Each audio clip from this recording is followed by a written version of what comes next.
সাফ অনূর্ধ্ব-20 শিরোপা জয়ে দেশের ফুটবলে বইছে নতুন হাওয়া।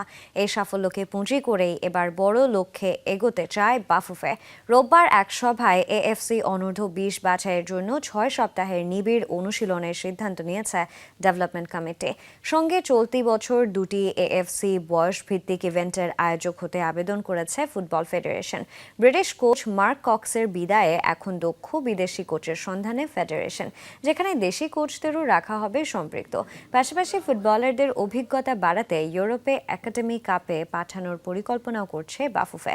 লক্ষ্য এখন বাছাই পর্ব পেরিয়ে এশিয়ান কাপের মূল মঞ্চ।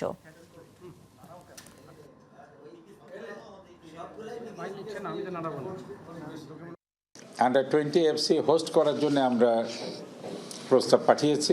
আন্ডার-17 এফসি এটা আগামী নভেম্বরে অনুষ্ঠিত হবে। এটার ভেন্যু এখনও আমরা পাইনি, তো এটার জন্য আমাদের প্রস্তুতি চলছে। আন্ডার-17 টিমটাকে বাইরে পাঠানোর একটা প্রস্তুতির চিন্তা ভাবনা আমাদের আছে।